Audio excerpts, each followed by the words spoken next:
Welcome back to Psychology Applied to Work. This is lecture 24, Learning How to Lead.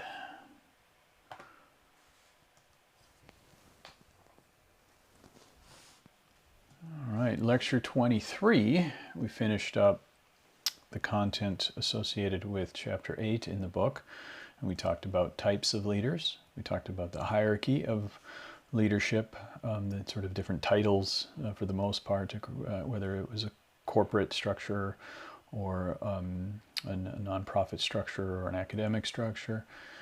And we delved into types, characteristics, traits, and situation as it relates to the leadership. And then we talked about theories of leadership.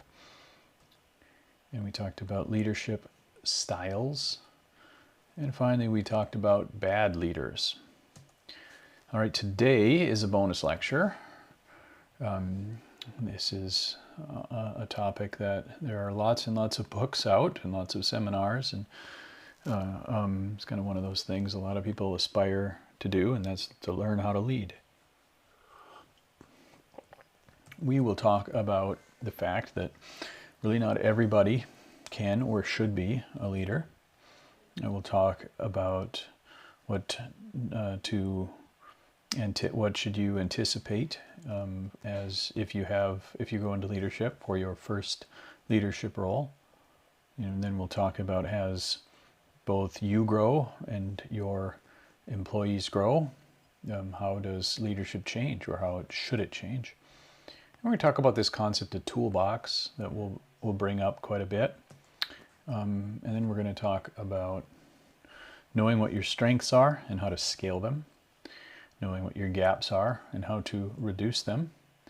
And then finally, we'll talk about the big secrets, sort of the things that sometimes nobody tells you. And that if you knew it ahead of time, it could have improved your path. All right, so before we get going here, let's see if we can't tee this up properly. This lecture it's a bonus lecture, so it's not in the test, but this is an opportunity for extra credit. This lecture, the content is what I wished somebody would have told me a few decades ago, before I had my first supervisory responsibility.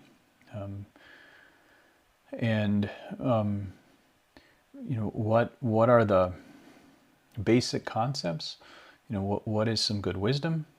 A lot of this is basic advice, and a lot of the advice comes in the form of just a good perspective on what leadership is and what it isn't, and how to adapt yourself and your strengths and weaknesses, your strengths and gaps, to make the most of your strengths and reduce the impact of your gaps.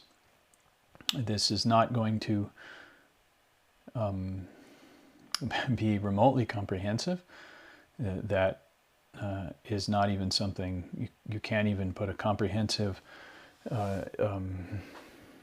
lesson plan on leadership into a full course, because it's really a lifetime, because there's really no time if you're a leader where you'd say you're done learning, you're done becoming better, because it's quite complex, because it involves humans, and the situations are often dynamic, both the types of people you lead and then the circumstances, the situation that you find yourself in, whether it's if you work for a company, the company has different market conditions and it's going through different types of struggles and different opportunities, and those are all part of the dimensionality that you need to adapt your leadership to. So it's really complicated. This might be somewhat of a drinking from a fire hose lecture. We'll see. I might be covering a lot of ground. I might chase a lot of squirrels. I'm going to try not to. But you can pick the things that you found most insightful or meaningful or relevant for extra credit. I would encourage you, even if you don't need extra credit, to think about some of these things. This sort of a collection of things that I have shared with people that I've worked with, or people that I've just talked to that were struggling with the challenges of leadership or wanting to get into leadership. So anyway, let's quit babbling and get going. All right, this first concept is kind of, are you sure you want to lead? A lot of people, you know, they conflate, and it's not inaccurate, but they conflate leadership with hierarchy, and they, well, I mean, to some extent, it literally is hierarchy, but they also conflate it not just with authority levels of hierarchy, but also prestige hierarchy or status hierarchy. And there's certainly plenty of things in most cultures that associate leadership with those things. But sometimes people only want to be leaders because they want more money or they want more status. And that's not really, that's not a great reason to be a leader. And if you want to know why, pay attention in your career to the times that you've had kind of crappy leaders. And a lot of times you have a not so good leader, and you watch the impact of that not good leader on your team, on your coworkers, on your motivation, on your you know, sense of vision, the binding narrative of your group. When you have a bad leader, you know, ask yourself, why is that person in that job? And oftentimes it's because that person likes the fact that they're higher status and they're getting paid more, and they don't want to give it up. So if you're going to be a leader, I would strongly suggest to you, not just for your sake, for your performance and success, but for the sake of your team, is make sure that you think that you could be a good leader, and that you're willing to do what it takes to continually grow. And hopefully by the end of this lecture, you'll have a better perspective on what do I mean. All right, so are you sure? Are you sure you want to be a leader? Do you understand what that means? That people that work for you can't be your friends, not in the same way. That you have to recognize the responsibility that comes from leadership. You have to recognize that you're now interacting with other people in a way that's different, that their people have expectations upon you that's different. You carry a burden. You know, you carry a burden, and the people that report to you now need you to get barriers out of the way, to advocate on their behalf, to, whether they want it or not, to correct their behaviors, you know, when they're not efficient, effective, or when they are having a negative impact on the team. You sometimes have to push people. You sometimes have to make people uncomfortable. You certainly will have to deal with conflict. You'll certainly have to deal with interactions that are disappointing to the other person. And you need to look at that as a sacred burden. You need to look at that as a solemn responsibility that because how impactful leadership is on other human beings. Not just for your organization, not just for the profit of your company or that you work for or whatever, but also for the fact that the people that are working for you are human beings. And a bad leader can have a profound impact on somebody's enrichment, that somebody's flourishing or lack thereof, somebody's mental health or lack thereof, somebody's level of stress, somebody's their sense of connection to the company or the organization, their job satisfaction, their level of engagement, their sense of purpose, their sense of meaning. Okay, the way they view the future, and then the way they view the future when they look at their children based on their own experience. You know, people have a crappy experience at work and they start to get jaded, and they think that, you know, the world just doesn't ever give them a fair shake, and they become cynical because all they've seen is expedient or cowardly or ineffective or ineffectual leaders, and then they're talking to their children. What are they telling their children about the choices that they should make in life? So you need to look at it as, if you're going to be a leader, that there is a real responsibility there, and you need to carry it, and you need to treat it appropriately. And then, if you're going to do that, are you going to commit to hold yourself accountable? That's it's a big decision to make. Now, if you're thinking about it, have you properly assessed what your strengths and gaps are regarding leadership? Are you growing an understanding of this, of what are leadership strengths, what are leadership gaps, and the ability to self-assess, and the ability to leverage other people that know you to give you honest feedback, so that you can have a project. That project is working on yourself, working on the things that making the things you do well stronger, and taking the things that you don't do so well, and figuring out how you can improve that, or at least develop workarounds so that the impact isn't as bad. So you need to do that honestly. You need to not rationalize away certain things, not engage in wishful thinking.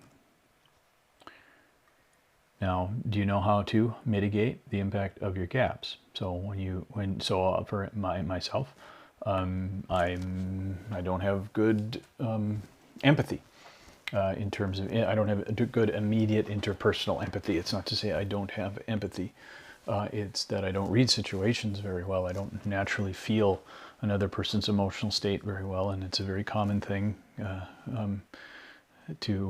it's not uncommon for engineers in general, but certainly not universal for engineers. And I am an engineer, but it's certainly quite common for autistic people, and I am autistic, and so that's in that regard, there's a gap there, and I have had to develop a lot of tools and habits to try to mitigate those gaps. And so you need to look at yourself, and you need to continuously look at yourself and recognize where you're not strong, and understand that impact. The impact of a particular, you might go, well, I'm not very good at X.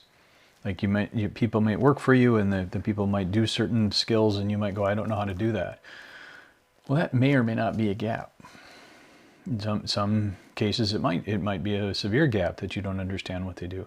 In other cases, that the detail level of which your direct reports work may or may not matter. So it's important that you know whether it's really a gap as it relates to your role or not.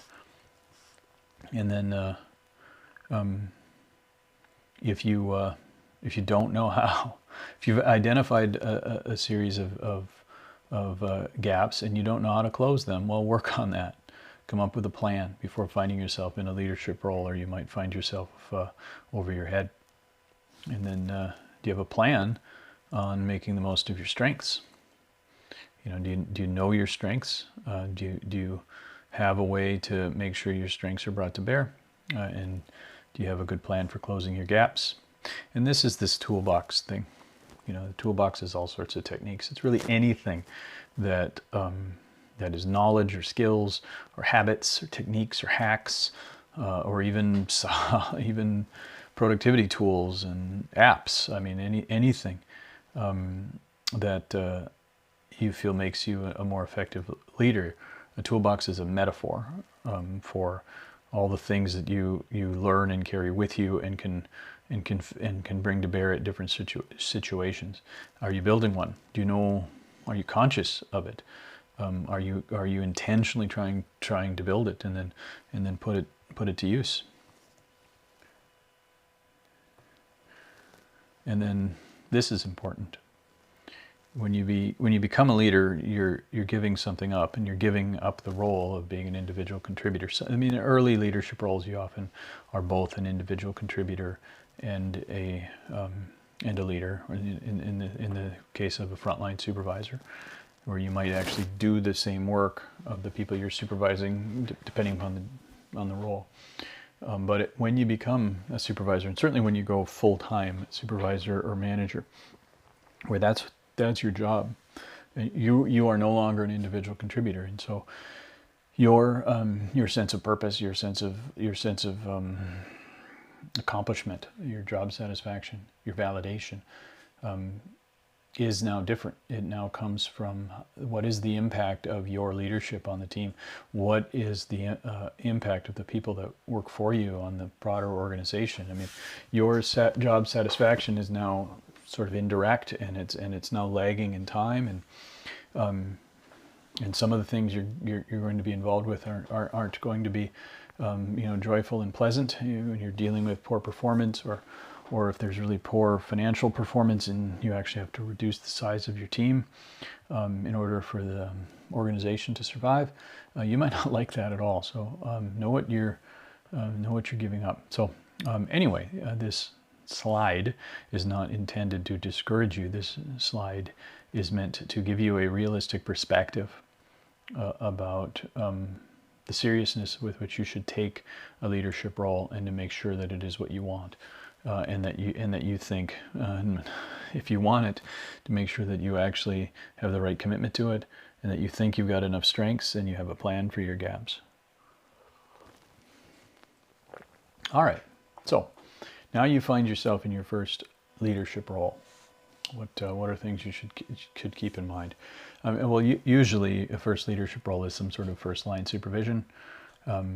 Oftentimes, even before that, even before you might be like called a supervisor in a job, you might actually find yourself sort of in a quasi supervisory role, limited, intermittent supervisory role, and sometimes that'll be called like a dotted line, which is an org chart term for when somebody sort of kind of reports to somebody in some limited fashion, but they're not their official boss.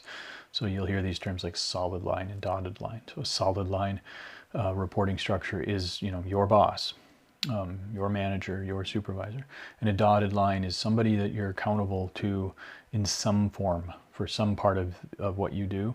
And that person might be providing work direction in some limited fashion, or the person may be involved in some sort of approval.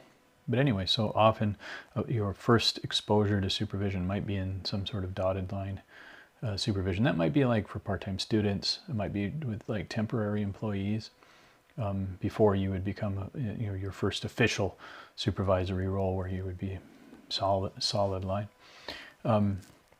And then on your first supervision, you're basically typically one layer away. Usually the people that work for you are the people doing the frontline value-added work for the organization. That may literally be line work if this is at a factory, but it can mean all sorts of stuff. But generally the people that are working directly for you are performing daily full-time work for the benefit of the organization. And then while you are at your first supervisory level, as I mentioned this, you may or may not still have your own work that would be at that same level. So sometimes you sort of have dual role, like maybe half the time you're doing that same entry level, frontline, working level activity, those tasks, and then maybe half the time, or maybe a quarter of your time, you're also supervising the people around you who are doing a similar thing. There's a lot of ways that this can manifest. Now, as a first line supervisor, you will most likely be expected to have a good knowledge of the domain, a good understanding of the process and the skills of your direct reports. If you are a first line supervisor at a restaurant or a factory or an office area that does a certain thing, you generally speaking, most of those roles, you can also do that job, and you have a lot of basic knowledge about what they do. In some cases, you used to do that role, or you still do that role partially. Maybe you were the best one at it, and that was one of the reasons that you became a supervisor. And that's something to think about. Sometimes people become a supervisor because they're the best ones at their job. That doesn't mean they're going to be the best supervisors. It means they know how to do their jobs better than other people, so that if they're supervising other people, they can at least answer all the difficult questions and handle the complicated stuff. But that doesn't mean they know how to motivate. That doesn't mean they know how to deal with poor performance and that sort of thing. You've got to recognize that if you do really well in your job, you're, you're going to get the attention of the leadership of your organization, and that might help get you considered for a leadership role. But just recognize that your ability to do the working level activity really well is only part of the knowledge that will help you as a first line supervisor. So you still want to grow the basic supervisory skills.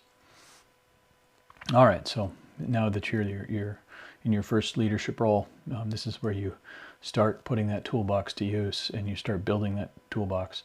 Pay attention to what works and what doesn't work, and keep a growth mindset associated with your toolbox. It's always a work in progress. It's always something you're looking for. You're looking for new things that help you with various situations. You're looking for new knowledge. You're looking for new ways to frame circumstances, so that you can be a more effective leader. So your toolbox is a thing you're putting new things in it, and you're learning how to use the things in it throughout your career. And then when a decent rule of thumb is, unless you're in an absolute emergency, in a leadership situation, if you're just in a situation where I'm not sure what to do, what the right tool to use, so to speak, in my toolbox, the right technique, assume a servant leadership role, which is to say your job is to break down barriers, provide resources, provide support, help your people do the work. What do they need?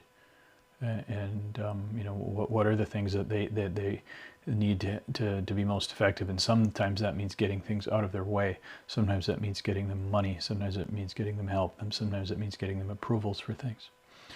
Now, if there's some sort of serious crisis at work, then becoming a little bit more directive, even authoritarian when things are really a crisis. I mean, all sorts of remember when we talked about different types of leaders, those also are leadership approaches, and knowing how to engage those approaches and change your behavior to be more supportive, more participative, more authoritative when the time is needed.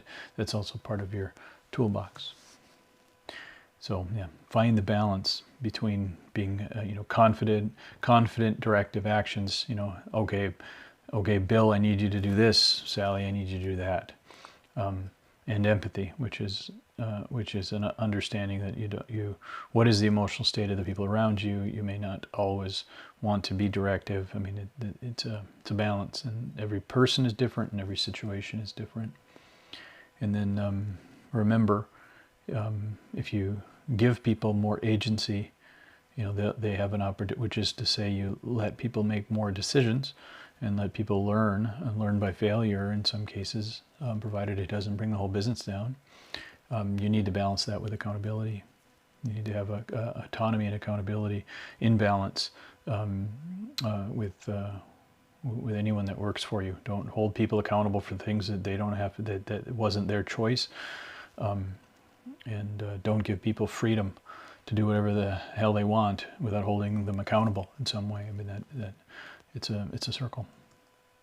All right, so let's talk about how you change as a leader as your people grow and as your role grows. Initially, noobs, brand new people, they need mentoring, they need monitoring, and they need being taken care of. So do that. So mentor, monitor, and tend to. But recognize that as people become more competent, as they become more proficient, as they gain expertise, they need less mentoring, they need less monitoring, and they need less tending to. So mentor, monitor, and tend to less. A lot less as people gain experience. This is something I've seen many leaders just sort of fail to recognize, which is if you just hired somebody, they don't know anything about the company, they don't know anything about the processes, and they maybe even barely know the job. It takes a lot of work, and you might be spending a lot of time with them and checking their work and having them do reports and building metrics to see how well they're doing.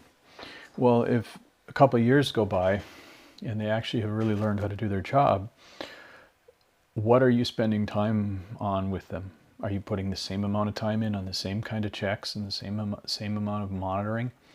Is that needed? If you're going to spend the same amount of time, you should be working on trying to grow them to the next level, and you shouldn't be essentially babysitting. So you want to, as your people develop, you want to give them room, and you don't want to continually, micromanage and that sort of thing. And I've seen a lot of times leaders don't seem to know what they should or shouldn't do. And certainly as people develop more competence, as people develop expertise, let them be competent and let them demonstrate their expertise. And that means that you don't fix every problem. And that means when you have somebody you trust and you know knows the job and maybe knows their job way better than you would know how to do that role, because you're not in the same role, and a mistake is made, maybe not treat them like a child and insist that they develop some sort of corrective action so this never happens again. I mean, really think about, is this an honest, kind of reasonable kind of mistake? Do you think you could have done better? How much autonomy are you giving people in return for their demonstrated competence? So people should be able to earn autonomy, by demonstrating their ability to make good decisions and developing knowledge. And if you don't, as a leader, give them that space, you're depriving them of a deep level of satisfaction, and they won't be as engaged. They're not as likely to put the hours in. They're not as likely to stick around. So recognize that where your people are. So the term noob obviously hasn't left gaming, the gaming culture into the business world, but I like the term. So you go from noob to novice to, say, advanced beginner to competent to proficient to expert, and whatever you want to add for places in between. But think of that as a continuum across different dimensions of tasks. But know where your people are, and know that the way you interact with them as a leader should change based upon where they are in that continuum, and don't treat everybody the exact same. And a good rule of thumb is your hand is on it less and less the more they go along that continuum. And then remember that as your roles change as a leader, if you move up the ladder, so to speak, and you go from being a first-line supervisor to maybe a higher level supervisor to a manager, which you might be in a situation where most of the people that work for you then are supervisors, and then you'd be a manager of managers and a director, and there's various title layers that I talked about in the previous lecture. But as you move up in leadership, what you're focusing on is shifting. You're less and less into the daily work, and you're more into like overall performance of the organization, or at least of the organization you're part of the organization. Things become more abstracted. Helping keep and modify the binding narrative, looking at overall metrics to see how well the overall organization is doing. These things become more important. So what you work on as you move up the ladder of leadership, what you focus on, the actions that you do, changes immensely. And you need to recognize both of those things, which is as your people that work for you grow in their competence, how you lead them should change. And then as you grow as a leader into more and more responsibility and higher up the organization, what you focus on and what makes you a good leader also changes. So you need to learn to navigate those changes, and as you get much higher, you get these additional things with large organizations, which is navigating just all the other leadership layers. Now you sort of have a network across a bunch of leaders in a really large organization, and that can be pretty complex. And then in some cases, especially the highest leaders, and again, it depends on the organization, but they often become an external face of the organization. Certainly a CEO of a large publicly held company ends up having a lot of their responsibility be performative, have it be somewhat almost like an actor's role, in the sense that they have an external face of the role where what they say represents the whole organization, and that's a whole different set of skills.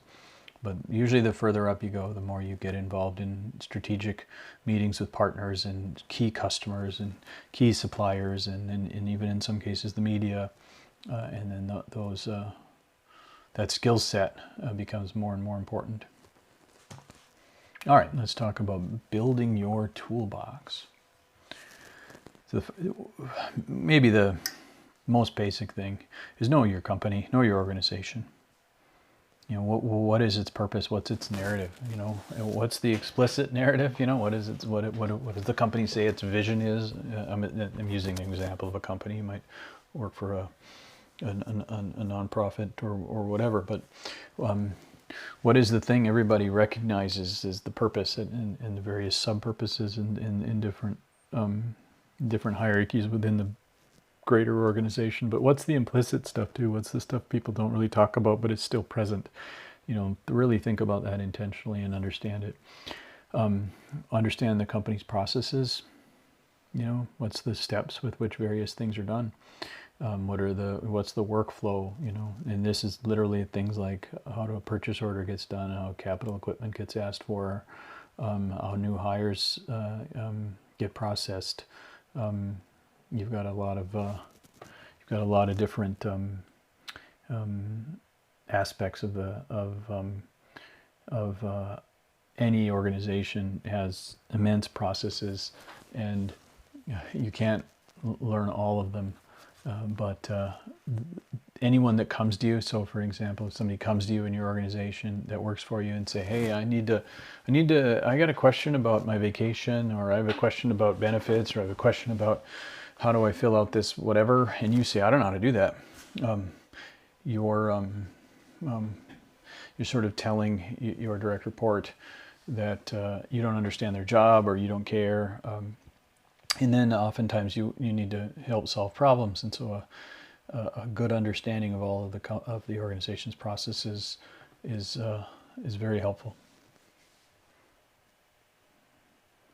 And I'm stopping right here in an attempt to figure out what happened to my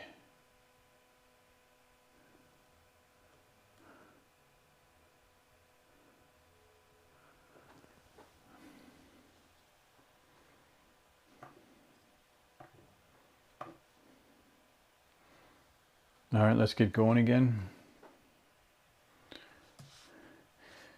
All right, another thing for growing your toolbox is take your network seriously.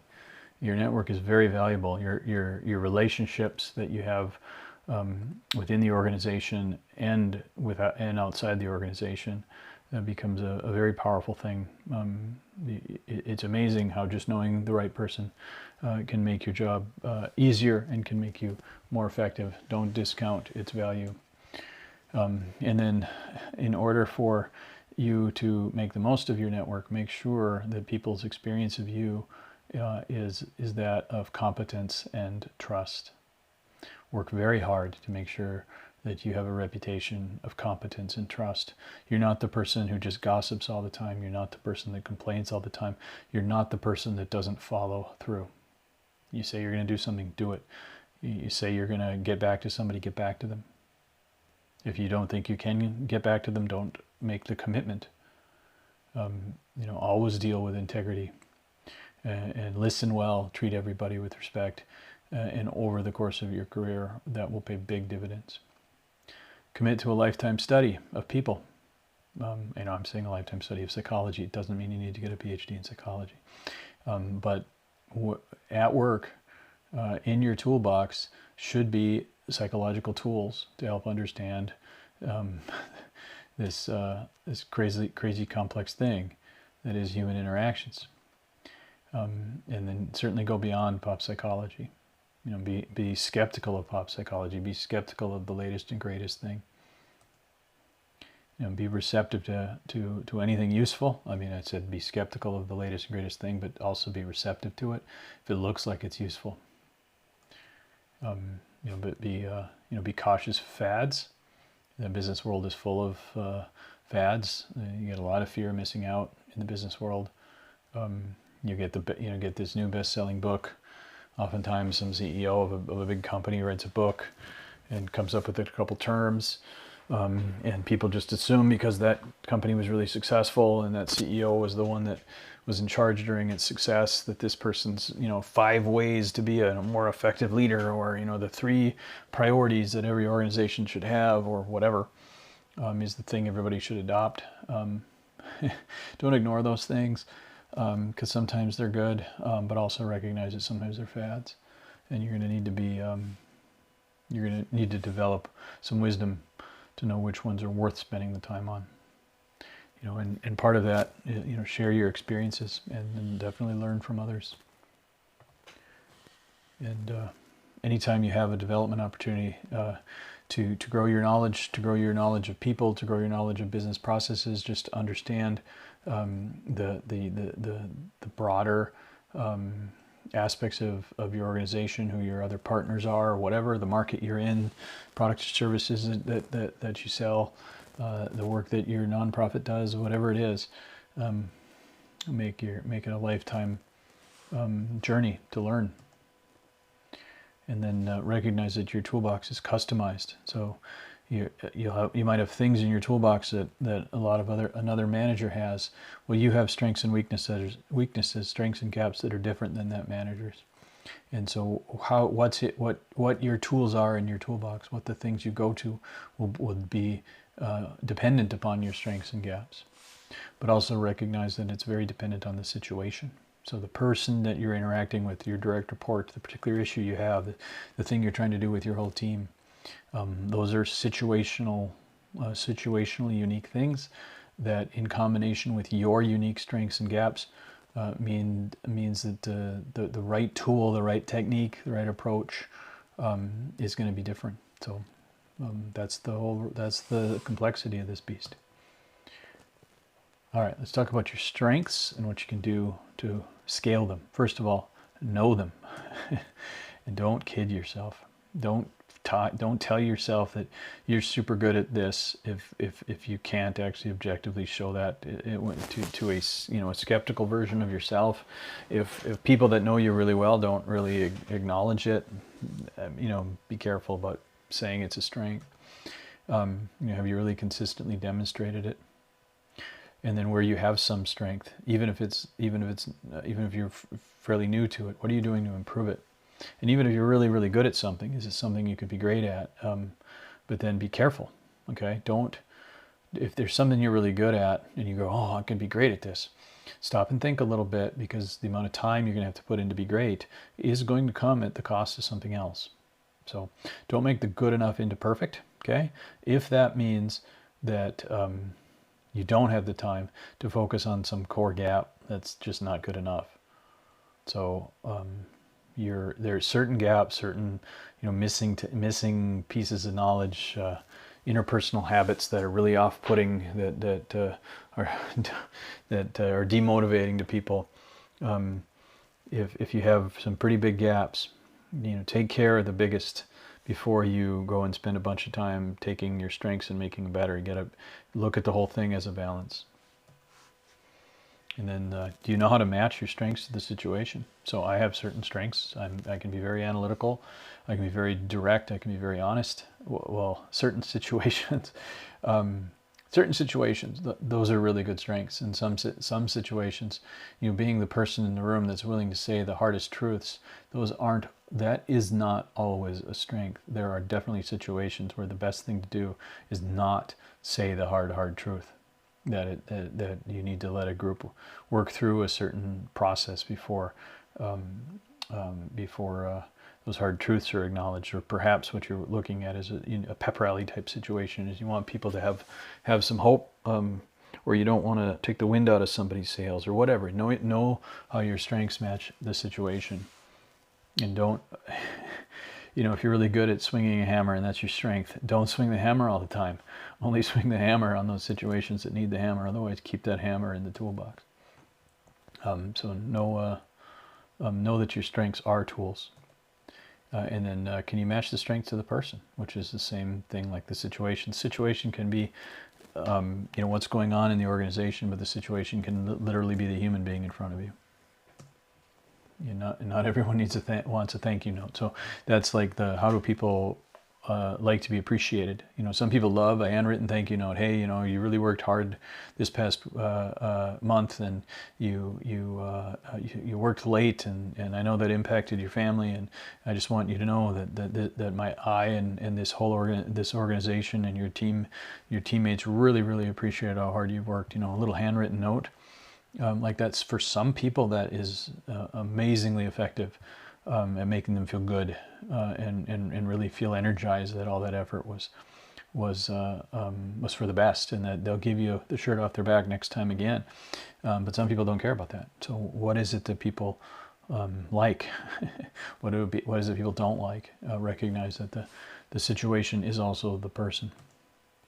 And know when a strength can become a gap. That's that whole hammer thing again, or the example I gave of being a really direct communicator. Being and if you might be, say, a super supportive, nurturing, helpful person. Well, there's times when the right thing to do is to let a person flail a little bit, because a person needs to figure out that they have agency. A person needs to know that they're capable of doing something. And if you help them too much, then they never really feel that they can do it themselves, and that if that affects their outlook, how they push themselves in the future. So I'm going to quickly run through some examples here, a very incomplete example of what are some leadership strengths. So obviously being intelligent, obviously having wisdom, and those are different things. Being passionate about helping people, about developing people, just generally having enthusiasm, or generally being assertive. The assertiveness isn't always enthusiastic. Sometimes assertive is being an asshole, and that's not good. But sometimes assertive is just like asserting the needs of your team, asserting a vision. In general, enthusiasm is obviously can be an infectious thing as well. Having empathy, having a high emotional intelligence, so to speak. Being conscientious, working hard, obviously. Having some charisma, or having gravitas, having just, there's something about the way you carry yourself that people naturally respect. Just being somebody that's naturally helpful, being really good at communicating to different levels. So you can talk at the working level, down in the details of what's going on, and you can talk to the CEO at the really high level stuff, and everybody in between, and you can talk to customers from their perspective, and you're able to change the granularity, which is to say the detail level that you're talking at, or just the perspective, so that everybody you're talking to them from their perspective. That's a really important strength, especially as a leader. Being able to be decisive and remain calm and resilient. Really having high integrity, really high accountability, holding yourself to a very high standard. Teaching yourself, autodidactic, being able to learn a subject on your own, without having to go to a class, without having somebody to teach you, just your own initiative, can be very powerful as a leader. Knowing how to listen. Physicality, being in really good health. Like it or not, being good looking is better than being not good looking, all other things being equal. It's unfortunate, especially because, to some extent, beauty is youth. So no matter how good looking you are, if you live long enough, you'll live long enough to know what it's like to not be good looking.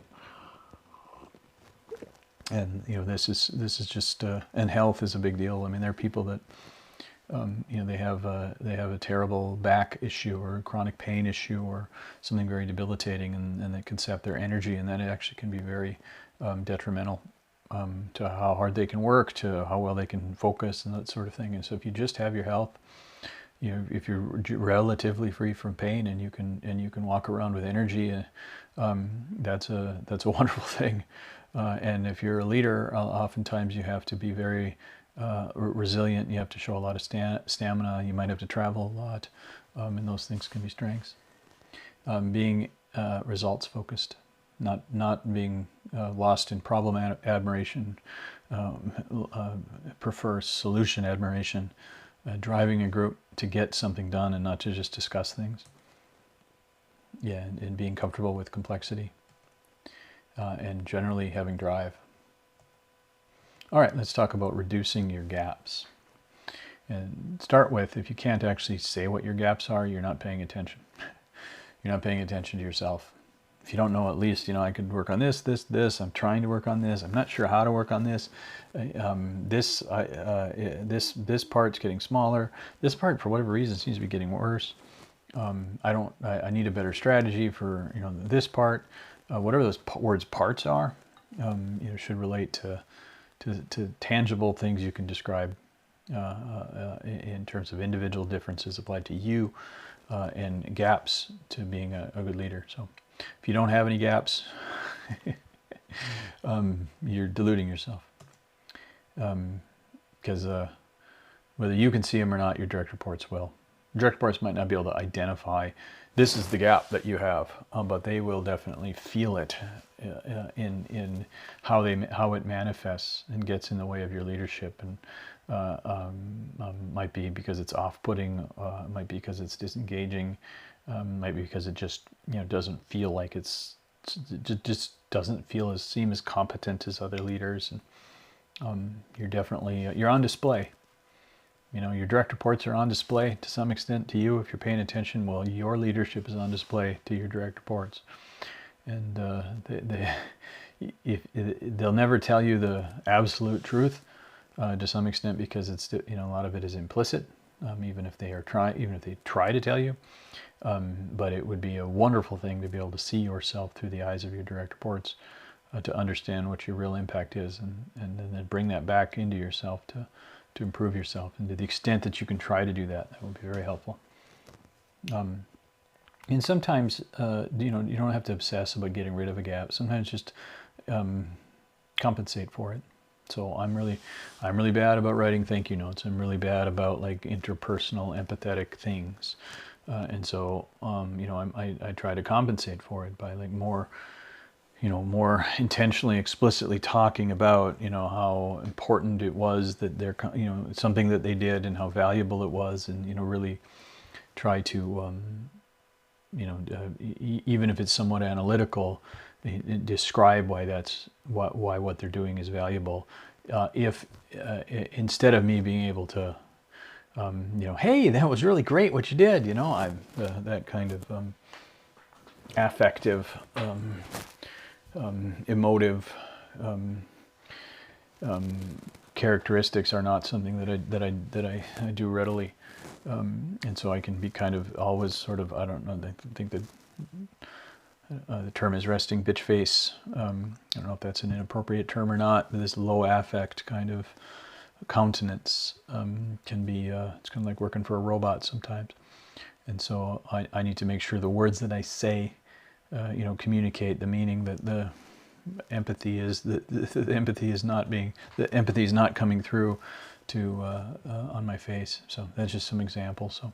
So you're spending a whole bunch of your energy on trying to make a gap go to zero, might not be achievable, and it might actually come at a cost, because sometimes gaps are sort of the flip side of a coin of a strength. And so just having a workaround, having a thing that sort of balances it out, is sometimes better than trying to eliminate it, because often the gap is a trade-off. So, my directness can be off-putting, and my directness can be a real benefit. And you need to understand yourself and what are those, and where you have a gap. Is it just a straight-out gap that you should try to get rid of, or is a gap just a situational gap that's also a situational strength? And so learn to mitigate it while preserving the strength if it represents also a strength. And to some extent, fake it till you make it, if you have to, and within reason, but don't ever lie.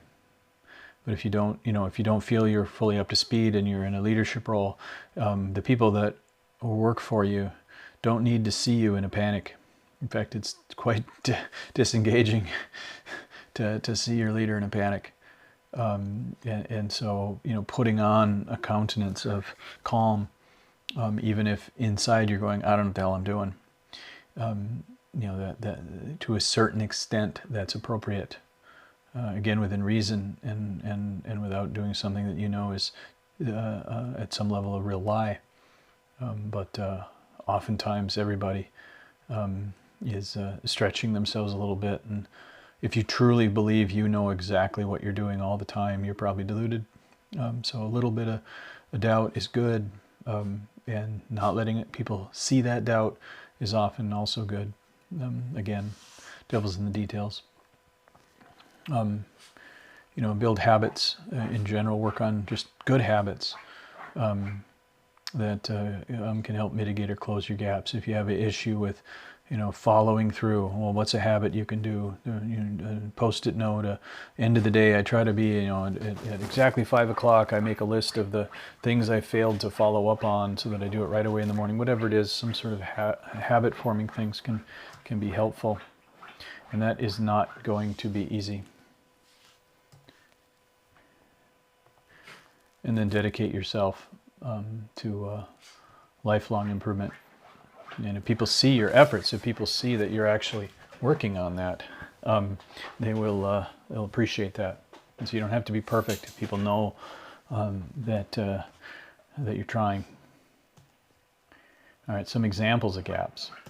So you've got indecisiveness, you've got worry, you've got indifference, vanity for sure, arrogance for sure, you're lazy, you don't know what you're doing, you don't know what your people do, you're not very smart, you're introverted. Now, introverted is one of those flip sides, and being introverted can be its own benefit at times, in that you're often a really good listener, but it also can be a gap on those times in which you need to be a little assertive, or perhaps you need to be a little enthusiastic. And if sometimes you can't let something go. There's sometimes just better to move on, and not dwell on something when it's in the past. Definitely micromanagement.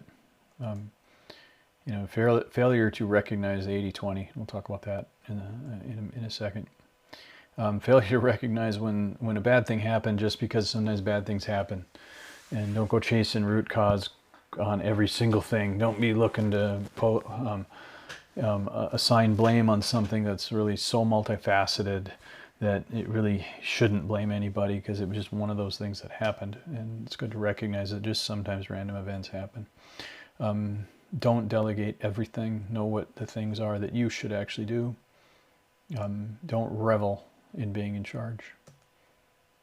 And don't be an unrealistic dreamer. So that's a incomplete list of some gaps. And then we'll finish this off by some things, some big secrets, I'm calling them. So some things that I think everybody that's in a leadership position should know. First off, everybody should know this. And certainly if you're in a leadership position, you should live this. The leaders are not, by definition, the brightest and best among us. They're not necessarily the smartest. They're not necessarily the best. The leaders, you need to be smart enough, okay? But the rest is work. The rest is commitment. So sacrifice, willing to make decisions in your life of stuff you can't do. You can't go snowmobiling for the weekend because you're going to spend the weekend learning a new subject. You can't go golfing. You're not in Dart League. You're not going to watch as much Netflix because you're going to work harder, or whatever. There's a lot of commitment and sacrifice involving it. Willingness to move, if the organization needs you to move, is a huge part of moving up. And obviously there's an element of luck and timing, and all those things and more, come together. So just because you're in a leader, that doesn't mean you're somehow a better person. Doesn't mean you're the smartest. It doesn't mean you're the best. Don't let that get to your head. The reality is that you'll have a number of people that work for you that are just as smart or smarter, that might be even harder working than you, that might have a better idea of what they're doing than you,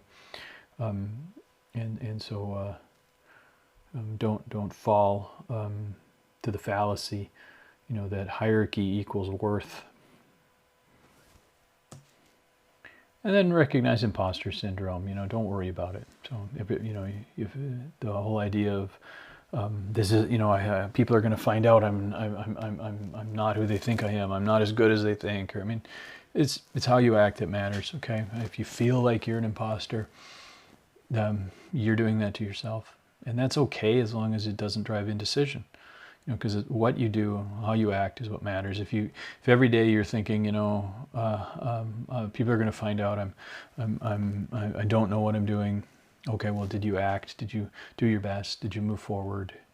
Okay, then don't worry about it. Just eventually you'll have enough time to reflect and see your own competence and not be so critical. In the meantime, as long as I said, it's not driving you to indecision. A little imposter syndrome is just a feedback mechanism. It's a self-monitoring thing. It can be very healthy as long as it's not paralyzing. And the 80-20 rule. All right, so Pareto principle. And there's a couple different ways of looking at the Pareto principle, but the 80-20 rule is a thing that comes up again and again. And that's this notion that 20% of a thing is usually as much or more than 80%. What does that mean? Well, like 20% of the people do as much work as the other 80%. 20% of the decisions you make are more important than the other 80%. It's a rough rule of thumb. It's a saying, the 80-20 rule. But it really applies, and from a leadership standpoint, a lot of what a leader does is like ask other people to do work. And if you're having somebody to do value-added work, that's one thing. But if you want them to like generate a report, you provide information so that you and other leaders can make decisions, that's not a value-added activity. That's just something you're doing as insisting on. As a leader, you're making people do work, and you're detasking them. And is that really what you should be doing? So the 80-20 rule, as it applies to management, is that really only about 20% of the things you do matter, and the other 80% of the things actually get in the way. Now I'll say that again. As a leader, 20% of the things that you do are the things that actually matter, and 80% of the things you do actually get in the way. I've seen this again and again for years and years.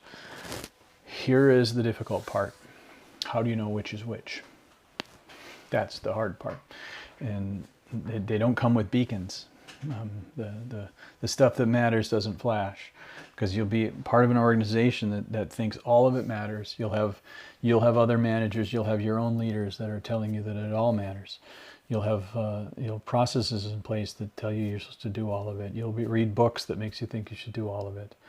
But the reality is, only a fraction of what you do is actually the thing that is needed to be done as a leader. The rest of it, not only is it waste, but it actually gets in the way, because you're creating work for other people. And you're working on something that's not valuable, and you could be doing other things. And so I can't tell you in your role in your organization what what that 20% or so is, what that little bit that actually matters is, because it's totally situationally dependent. It depends on your organization, depends upon your team. I mean, huge parts your team.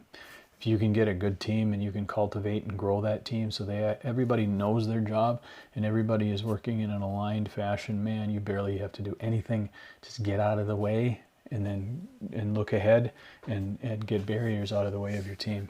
And if you really either get lucky and get a high-performing aligned team, or you work really hard to help craft a highly aligned, high-performing team. If you can do all that, you barely have to do anything. And in fact, you need to resist the urge to do stuff in time. But if you have a misaligned team and a low-performing team, sometimes there's not even close to enough time in the day as a leader to try to get everybody lined up and to try to get the performance up to a level. And there's a lot of basic foundational work you need to do.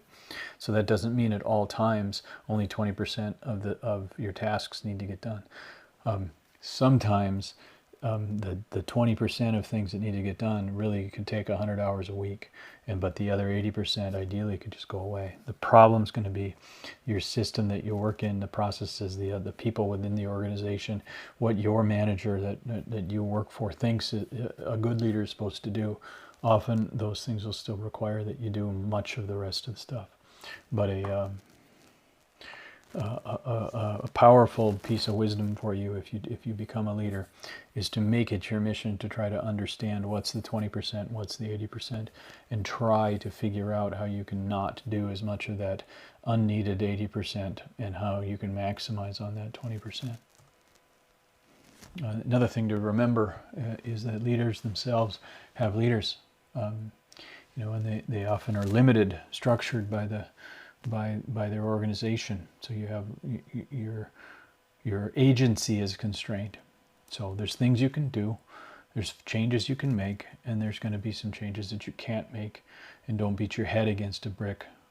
And make sure you're communicating to your team and your people about what you actually have in terms of your agency and what your constraints are, so they don't think you're incompetent because you don't part the seas for them. And it's a balance between making sure they still have faith in the organization, even if you don't want to be telling people, I don't have any power, but you have a certain amount of authority, you have a certain amount of decision rights, and that's sort of your realm of action. And just recognize what it is you can do and what it is you can't do, and then make the most of what it is that you can do, and then advocate for what you can't do. Advocate to either try to get those decision rights or try to influence those people that do. And then we'll end it here with an important concept. Leaders don't add value. Okay, it's what the people that do the work, that they are the people that add value. That doesn't mean leadership isn't critical. That doesn't mean leadership can't be transformative. Okay, but a leader doesn't make a product. A leader doesn't perform the service.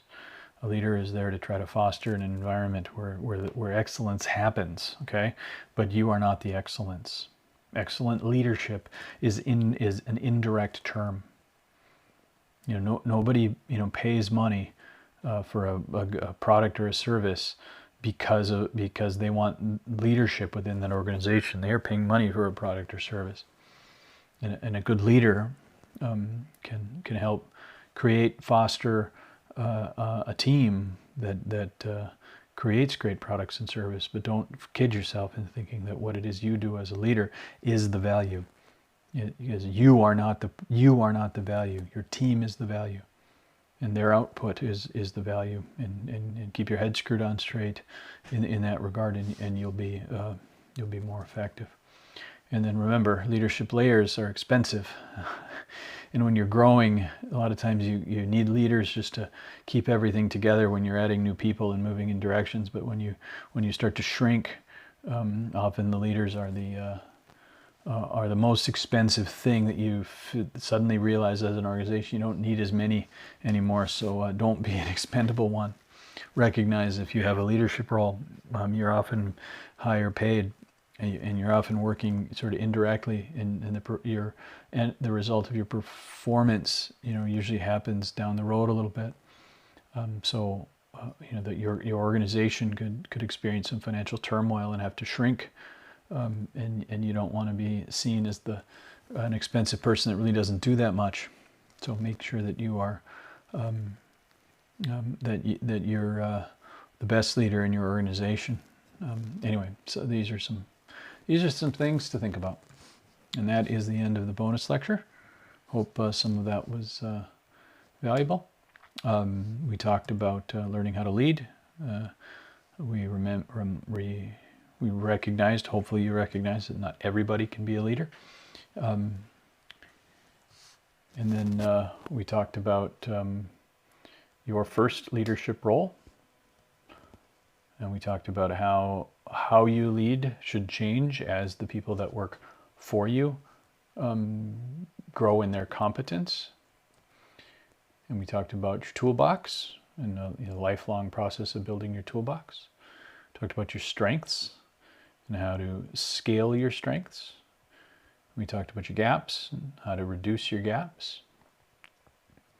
And we talked about the big secret.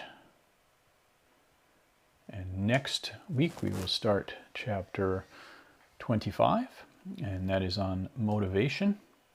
So we'll talk about what is motivation, what is motivation at work. We'll talk about what are called content theories of motivation and process theories of motivation. All right, that's the end of lecture 24. We'll see you for lecture 25.